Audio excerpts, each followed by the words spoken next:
Olá, sejam muito bem-vindos a mais um vídeo. E nesse mês, o assunto vai ser sério. Alguns meses atrás, no meu vídeo sobre o iceberg da Copa Libertadores, tinham 3 tópicos que falavam sobre a influência do narcotráfico no futebol sul-americano. Mas naquele vídeo eu dei só uma pincelada no assunto e disse que esse era um tema possível para um vídeo inteiro no futuro. E como vocês curtiram a ideia, cá estamos nós para tentar abordar de uma forma palatável um tema tão complexo e polêmico como esse. A pesquisa para esse vídeo foi bem complicada, então me dá uma força aí e se inscreve no canal. Estamos chegando perto da marca de 200 mil inscritos, e quando a gente chegar, eu prometo que eu vou postar 2 vídeos no mês como especial de 200 mil. É isso mesmo, você não ouviu errado, 2 vídeos no mesmo mês. Bom, promessa feita, então chega de enrolação e vamos logo começar a falar sobre a sombra do narcotráfico no futebol latino. Vamos começar com um pouco de contexto. O período dos anos 70 até os anos 90 não foi nada fácil lá na Colômbia. O país vivia uma verdadeira guerra civil. De um lado, tínhamos os grupos paramilitares, de outro, as guerrilhas comunistas. Eles se degladiavam na tentativa de tomar o poder do país. E como estamos falando da época da Guerra Fria, os Estados Unidos apoiavam os grupos paramilitares, morrendo de medo de perder mais um país ali no seu quintal, enquanto o outro lado era apoiado pela União Soviética, na tentativa de conseguir mais uma revolução como em Cuba. E esse terreno hostil se tornou fértil para o surgimento de um outro grupo, os cartéis de drogas. A Colômbia tinha um clima extremamente favorável para a produção de maconha e principalmente cocaína. Chegou ao ponto de 80% da cocaína no mundo ser produzida em solo colombiano. Essas drogas eram exportadas principalmente para os Estados Unidos e para a Europa, gerando muito, mas muito dinheiro aos cartéis. Para se ter ideia, só o cartel de Medellín lucrava cerca de 3 bilhões de dólares por mês. 3 bilhões de dólares. E toda essa grana dava muito poder a esses grupos. Tá, mas onde é que entra o futebol? Se você é inscrito aqui no canal, você sabe que o futebol é uma das ferramentas mais poderosas de influenciar a sociedade e a comunidade local. E as contas dos times de futebol não são exatamente uma das coisas mais transparentes do mundo. Portanto, eles se tornavam um bom mecanismo de lavagem de dinheiro. O esquema era: os cartéis adquiriam participações nos clubes, ou até mesmo assumiam o controle total deles. Então, colocavam a sua grana suja, ilegal, e misturavam com os fundos legítimos da equipe. Esse dinheiro ilegal podia vir por meio de uma empresa de fachada que surge como patrocinadora, por exemplo. E com esse investimento maior, vem mais resultados. Eles podem contratar melhores jogadores. E isso gera dinheiro legítimo ao clube, que vai direto para o bolso dos cartéis, que nesse esquema transformaram seu dinheiro sujo em dinheiro limpo. Se eles quisessem lucrar ainda mais com o futebol, eles poderiam se envolver em esquemas de aposta e manipular resultados. Outro benefício de se tornar o dono de um clube era a lavagem de imagem. Para a comunidade local, a imagem do narcotraficante ficava atrelada ao clube. Era como se o Pablo Escobar deixasse de ser conhecido como o dono do cartel de Medellín para ser o dono do Atlético Nacional. Agora que já estamos contextualizados, vamos falar caso a caso. No final dos anos 70, na cidade de Cali, existia um grande time, o Deportivo Cali. Ele tinha 5 títulos colombianos e era o 3º maior campeão nacional. O cartel de Cali, liderado pelos irmãos Orejuela, viram no clube uma oportunidade para adentrar o cenário do futebol. Porém, o estatuto do Deportivo não permitia um acionista majoritário, o que não os daria controle total. Por isso, a solução foi olhar para um outro time de menor expressão na época, o América de Cali. Esse foi um dos clubes que mais se beneficiou da mãozinha do cartel, que era um dos mais poderosos do país. O América recebeu um investimento pesado, possibilitando a contratação de muitos talentos sul-americanos e disputando o jogador com o time europeu. Inclusive, chegou muito perto de contratar Diego Maradona, que teve uma reunião com os irmãos Orejuela e ficou apalavrado com o time de Cali. Mas o seu empresário mudou de ideia em cima da hora e acertou com o Barcelona. O América então se tornou protagonista. Ele, que não tinha nenhum título colombiano, após a chegada do cartel, passou a ter 15, sendo 5 consecutivos entre 1982 e 86. Nesse período, ele foi finalista da Libertadores em 4 oportunidades, mas ele conseguiu perder as 4. Posteriormente, o cartel também se utilizou do Deportivo, clube do coração dos irmãos Orejuela, Inclusive, eles alcançaram a final da Libertadores em 1999 contra o Palmeiras. E dessa vez, para se certificar que não perderiam, o cartel tentou subornar o árbitro da partida, Ubaldo Aquino. Mas isso chegou aos ouvidos do presidente da CBF, Ricardo Teixeira, que disse que o juiz ficaria fora da Copa de 2002 caso interferisse no resultado da partida. No final, o Palmeiras foi campeão nos pênaltis e o árbitro Ubaldo Aquino apitou a Copa de 2002.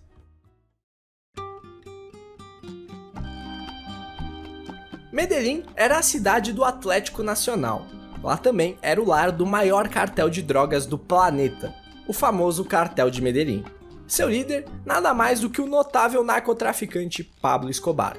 A partir dos anos 80, o cartel começou a se infiltrar no clube, tendo influência direta no título da Libertadores de 1989 e no gigante que o Atlético se tornou hoje. Existe quem questione essa relação do cartel com o Nacional. Segundo o relato do filho do Pablo Escobar, Pablo torcia para o rival do Nacional, o Independiente Medellín, e por isso não faria sentido ele investir no inimigo do seu time do coração. Mas mesmo assim, existem evidências que o cartel não só se envolveu com o Nacional, como também com o DIN. Além do auxílio financeiro, em Medellín, o tráfico tinha uma abordagem mais agressiva nos resultados do futebol.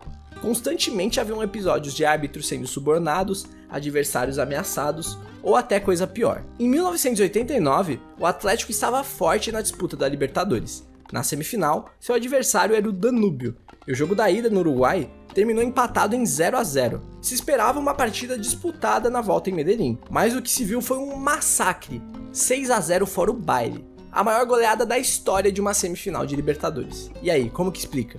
Anos depois, veio à tona o depoimento do juiz da partida, que relatou que ele e a equipe de arbitragem, na madrugada da véspera da partida em Medellín, tiveram seu quarto de hotel invadido por um grupo de pessoas armadas que deixaram um saco de dinheiro e um recado claro: o Nacional tem que ganhar. Os jogadores do Danúbio também contaram que sofreram ameaças. O Atlético Nacional acabou se tornando campeão daquela Libertadores, ao bater o Olímpia na final posteriormente. Naquele mesmo ano de 1989, na fase semifinal do Campeonato Colombiano, se enfrentavam a América de Cali e o Independiente Medellín. O jogo terminou 3-2 para o América, graças a um gol mal anulado da equipe de Medellín pelo árbitro Álvaro Ortega. No jogo de volta, em Medellín, a Federação Colombiana escalou o mesmo árbitro, que pediu para que escolhessem outro juiz, porque depois daquela partida ele vinha recebendo ameaças do cartel, que disse que se ele pisasse em Medellín, ele seria morto. E infelizmente, não era um blefe. Ortega foi assassinado com 9 tiros na porta do hotel em que estava hospedado. Anos depois, um dos ex-sicários do cartel, chamado Popeye, confessou o crime, que foi encomendado no momento da anulação do gol por Pablo Escobar, enquanto assistia o jogo pela TV. Por conta desse trágico acontecimento, o campeonato colombiano foi cancelado, ficando sem um campeão. A FIFA e a Conmebol pressionaram a Federação Colombiana para que limites fossem impostos. Como punição, a Colômbia não teria nenhum representante na Libertadores de 1990, com exceção do atual campeão do torneio, o Atlético Nacional. E nas quartas de final daquela Libertadores se encontravam Atlético Nacional e Vasco da Gama. O jogo no Rio terminou empatado em 0-0. Na Colômbia, o Atlético venceu por 2-0. Mas adivinha só, os jogadores vascaínos receberam ameaças, colocaram policiais armados dentro do vestiário do time brasileiro. A equipe de arbitragem também tinha sido subornada. Essas histórias chegaram no ouvido do até então diretor de futebol do Vasco, Eurico Miranda, que viajou até a sede da Conmebol no Paraguai e bateu de frente com o time de Escobar, exigindo que a partida fosse anulada. E ele conseguiu. O jogo foi anulado e remarcado, mas no Chile, longe do alcance do cartel. No final das contas, o Atlético Nacional venceu novamente, por 1-0, e se classificou mesmo assim. E esse tipo de coisa acontecia direto quando os times iam jogar lá na Colômbia. Só que os outros times não tinham um Eurico Miranda para peitar o cartel. Então, a Conmebol decidiu dar um basta nisso. Os cartéis tinham muito poder em suas cidades. Afinal, eles tinham toda a polícia e a política local nas mãos. Mas eles não tinham todo esse controle e influência fora. Por isso, foi definido que os times colombianos só poderiam mandar seus jogos em cidades fora da Colômbia. Por isso, na Libertadores de 1991, tivemos um clássico entre América de Cali e Atlético Nacional em Miami, nos Estados Unidos. Os clubes da capital, Bogotá, também cruzaram seus caminhos com o cartel. O Milionários era o maior campeão colombiano, de forma isolada na época. mas perdeu destaque com a ascensão dos clubes de Cali e Medellín. Foi quando assumiu o controle do clube um narcotraficante conhecido como El Mexicano. Ele era uma das lideranças do cartel de Medellín junto a Escobar. Com ele, o clube foi bicampeão colombiano em 1987 e 88, e estava no páreo pelo Tri em 89, até o cancelamento do campeonato. Nesse mesmo ano de 89, El Mexicano foi assassinado, e após isso, o clube passou pelo maior jejum de sua história, e uma crise financeira terrível, que deixou milionários à beira da falência no começo dos anos 2000. O que é irônico, já que o nome do time é Milionários. Seu rival, Santa Fé, foi outro que esteve envolvido até o pescoço com o narcotráfico. Ele foi comandado por diversos narcotraficantes do cartel de Cali e até do cartel de Bogotá. Muitos outros times colombianos cruzaram seus caminhos com o cartel. Seria mais fácil citar os que não tiveram nenhuma ligação, e talvez nem isso seria possível. O Júnior Barranquilla, por exemplo, eles se orgulham em afirmar que foi um time que recusou a grana do narcotráfico, mas no final dos anos 70, o presidente do clube esteve envolvido com o tráfico de drogas e lavagem de dinheiro. Curiosamente, os primeiros títulos colombianos conquistados pelo clube foram com esse presidente. Temos que citar também o Unión Magdalena, que foi o clube que introduziu esse tipo de negócio ao futebol. Ele pertence até hoje a Eduardo Dávila Armenta, uma figura reconhecida pelo plantio e tráfico de maconha na costa colombiana. Podemos citar também o Deportivo Pereira, que foi um dos primeiros denunciados pelo então ministro da Justiça colombiana. Ele foi assassinado e Pedra Rita, o dono do Deportivo Pereira, era um dos apontados como mandante do crime. Tem o Deportes Tolima, que ficou conhecido por contratar jogadores com dinheiro vivo na década de 80, e o Envigado, que é o clube que revelou o Rames Rodrigues e que tá ligado com a Oficina de Envigado, que é um escritório de assassinos. Se o futebol colombiano foi tão influenciado por esse fator, evidentemente a seleção colombiana também não passaria ilesa. Ela funcionava como uma excelente vitrine. Os jogadores eram selecionados e escalados de acordo com o interesse dos cartéis. Eles ganhavam visibilidade e se valorizavam jogando pela seleção, para serem vendidos a um preço maior e gerarem mais dinheiro. Coincidentemente ou não, a geração do início dos anos 90 foi uma das mais promissoras da história do futebol colombiano. Nas eliminatórias para a Copa de 94, aplicou um 5-0 em cima da Argentina na Argentina, se lançando como uma das candidatas para ganhar aquela Copa. Porém, nos Estados Unidos, ela acabou sendo uma grande decepção. Na estreia, sofreu uma dura derrota para a Romênia e acabou eliminada após perder a segunda partida para os donos da casa por 2-1. O problema é que um dos gols dos Estados Unidos foi um gol contra do zagueiro Andrés Escobar. Aquele gol acabou tirando a Colômbia da Copa, o que frustrou muito o cartel e os apostadores. Escobar saiu como o grande culpado pela eliminação. Quando retornou a Medellín, Escobar foi assassinado com 12 tiros. Até hoje não se tem certeza sobre quem encomendou a morte, se foram apostadores ou o próprio cartel, com quem o assassino possuía ligações. Nas eliminatórias para a Copa de 98, no jogo entre Colômbia e Paraguai, rolou uma briga que resultou no soco do goleiro Chilaver no atacante colombiano Asprilla. Depois do jogo, um narcotraficante ligado ao cartel de Medellín chamou o atacante colombiano e disse que iria matar Chilaver. Só queria autorização do envolvido na briga, mas ainda bem que Asprilla pediu para ele não fazer isso, dizendo que o que acontecia no campo ficava no campo. Se ele fosse um pouquinho mais rancoroso, teríamos tido mais uma tragédia no futebol colombiano. Cada vez mais se investiu dinheiro no combate ao narcotráfico, e com a morte de Pablo Escobar em 1993, o cartel de Medellín perdeu sua expressão. Seu lugar foi tomado pelo cartel de Cali, que permaneceu protagonista até seus líderes começarem a ser presos e mortos. Os clubes de futebol passaram a tentar se distanciar desse passado, mas isso não foi tarefa fácil. Em outubro de 1995, foi criada a Lista Clinton, que listava os negócios ou pessoas que eram suspeitas de ter alguma ligação com o narcotráfico e as impunha um bloqueio econômico, proibindo de ter qualquer relação comercial com os Estados Unidos e qualquer marca estadunidense. E em 1999, o América de Cali foi colocado na Lista Clinton, o que destruiu o clube financeiramente. Por já estar estabelecido e ter uma grande torcida, ele conseguiu se manter com as categorias de base e até ganhar uns títulos colombianos. Mas em 2011, o inevitável aconteceu. O clube foi rebaixado para a segunda divisão colombiana. Chegou a perder jogos por WO por não conseguir pagar o salário dos seus jogadores, e ficou afundado na segundona por 5 anos, até o seu retorno em 2017. O time só foi retirado da lista Clinton em 2013 e em 2019 voltou a conquistar um título colombiano. Os outros dois clubes que já estiveram na lista foram os colombianos Cortuluá e o Envigado, clube que revelou James Rodrigues e foi o último a sair da lista, em 2018. Em 2012, o Milionários quebrou um jejum que vinha desde a morte do seu antigo patrono nos anos 80. Nesse mesmo ano, se cogitou renunciar aos 2 títulos conquistados pelo clube na época em que era comandado pelo narcotráfico, demonstrando que o clube estava em outra página de sua história. A decisão não foi tomada porque a torcida ficou muito dividida, mas mostrou indícios da superação dessa fase tão difícil.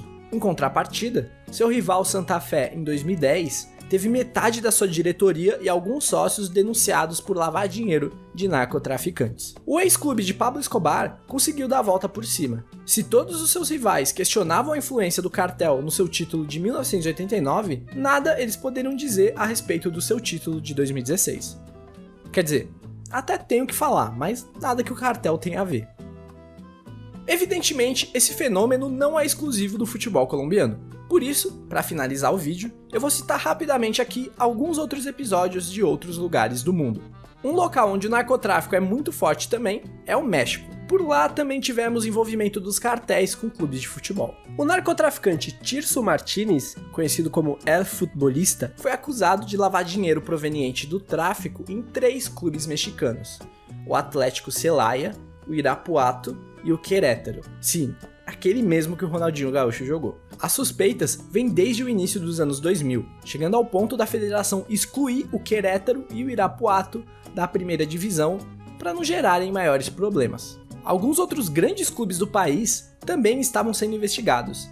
Eram eles Necaxa, Santos Laguna e Puebla, mas sem grandes atualizações, porque as investigações estão em sigilo. Na Bulgária, o futebol também foi tomado pela máfia. Depois da dissolução da União Soviética, onde os times eram geridos por organizações do Estado, eles acabaram indo para a nova elite econômica do país, que era muito próxima do crime organizado. E segundo o Wikileaks, quase todas as equipes do futebol búlgaro são geridas pela máfia. Não à toa, com frequência vemos dirigentes dos clubes de lá sendo assassinados. A explicação seriam essas disputas criminosas. Na Itália, também houveram suspeitas da ligação da máfia com clubes de futebol. Cartolas do Crotone e do Foggia foram acusados de envolvimento com a máfia, mas ambos foram absolvidos no tribunal. A Lazio ficou muito perto de ter uma boa porcentagem adquirida por uma companhia farmacêutica bem suspeita, para dizer o mínimo, mas a ação foi bloqueada pela justiça italiana. Por lá, a coisa acontece mesmo nas divisões inferiores, onde a fiscalização é menor e os criminosos chamam bem menos atenção. Bom galera, esse foi o vídeo, espero que tenham curtido de coração. Como eu disse, esse vídeo teve uma pesquisa um pouco mais complexa de ser feita e acabou saindo um pouquinho atrasado porque eu peguei uma gripe bem chata que me impossibilitou de trabalhar nele por alguns dias. Por isso, eu queria agradecer a todos que me desejaram melhoras e pedir para compartilhar o vídeo para o YouTube ver que o conteúdo foi bem produzido e ajudar aqui o canal. Não deixe também de se inscrever, temos vídeos novos por aqui todo dia 16. Me siga também nas redes sociais que estão aparecendo aí na tela. E por esse mês foi isso. Valeu, tamo junto!